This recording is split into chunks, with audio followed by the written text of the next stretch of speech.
There's so many, but so many I can't share. PR is like, don't say anything crazy. So embarrassing. And he goes, watch where you're going. No names.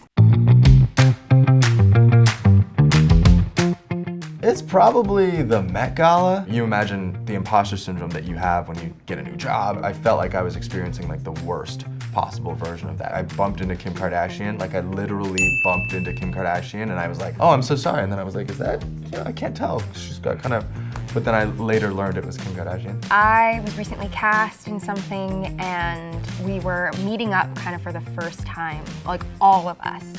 And we were in a hotel.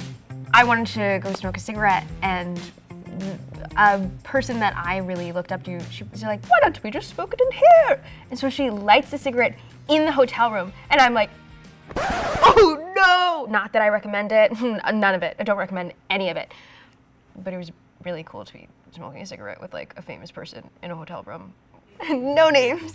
I feel like every week at SNL you're seeing like a different person and a very specific sort of coordinate of fame or something that like you just sort of by the end like get like a full pointillist picture of like what like Hollywood is. There's so many, but so many I can't share. You know? Yeah. Because I want to continue to work.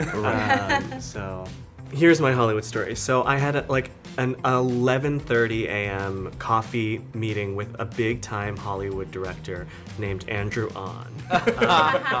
And this was our first meeting. This was right after Spa Night, and we were just like meeting as like two gay Asians in the industry.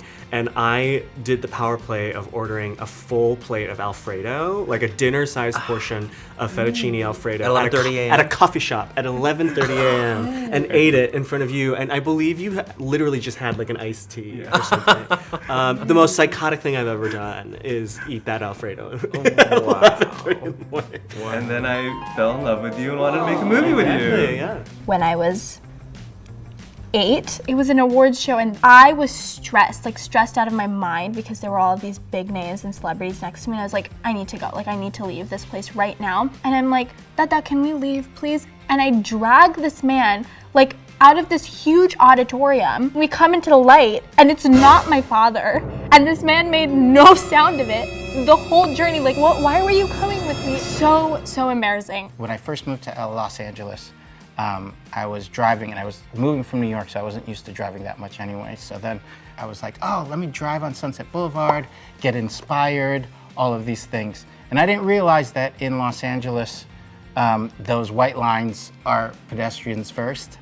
I was driving and a man put his hand out and he had his dog. He put his hand out and he looked at my car and he goes, watch where you're going. And it was Harrison Ford. And that was the first week I moved here. I almost killed Harrison Ford, I guess that's my Hollywood story. Last night I had a screening for my tour documentary, my tour recap.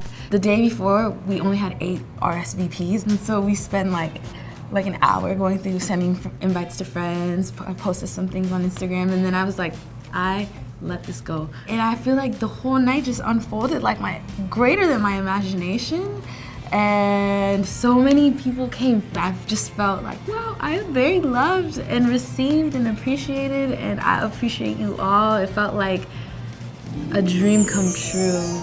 I used to listen to Taboo and the Black Eyed Peas growing up. In Blue's Big City Adventure, I get to do a scene with Taboo from the Black Eyed Peas. What's up, Josh? Hey, Blue. My name's Taboo.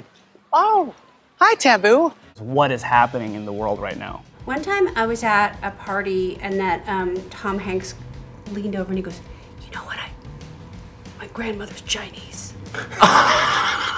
And then he just went back and I was like, it was Is secret. he a quarter Chinese? But it was in a way to sort of say like, oh, I really like your comedy, but you know, also I'm kind of Chinese. Right. It's the first time that I learned that John Chu knew who I was. It's just because I had a lot of mutual friends that worked with him very closely and had told me that he knew me. And then I think like when he followed me on Instagram, I like immediately messaged my manager. I was like, I can quit everything now. He follows me. I used to live in West Hollywood. Do people even go out after like the club to go eat? Is that an Asian thing? I don't know, but I always kind of expected that in the early days of clubbing. There was this place in West Hollywood, the IHOP, and I remember being there really late at night. Probably like really low-rise jeans, clip-in hair pieces, tank top with safety pins. Very simple life, legit. Paris Hilton walking in. This is like at the height of Paris Hilton everything, and I remember her walking in and she ordered a bunch of food. We're gonna need 10 chills, 10 ice tickles, 10 drumsticks, and 15 watermelons.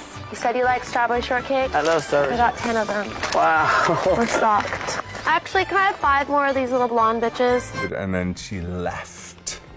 I think she had a tiara on. PR is like, don't say anything crazy. I had just filmed season 3 of Maisel, and I was invited to this either SAG party or Emmy party before season 3 came out. And I was really excited to go to this party to feel people really be kind of mean to me. I was like, oh, I bet everyone's gonna treat me not as sweetly as they'll treat me like in a month. It was very humbling just to experience, just, you know, to kind of really ground in me the age-old lesson of like, be kind to everyone. My craziest Hollywood story would be running into Toheeb Jimo, who plays Sam Obasanya on Ted Lasso, at the hotel I was staying at. And I was with my manager in the elevator, and I was too scared to say hi or say a single thing to him. So I just kind of stood there awkwardly staring at the ground until my manager spoke up and asked him and told him that I was a big fan. I was really mortified and had to get out of the elevator, but he was so nice.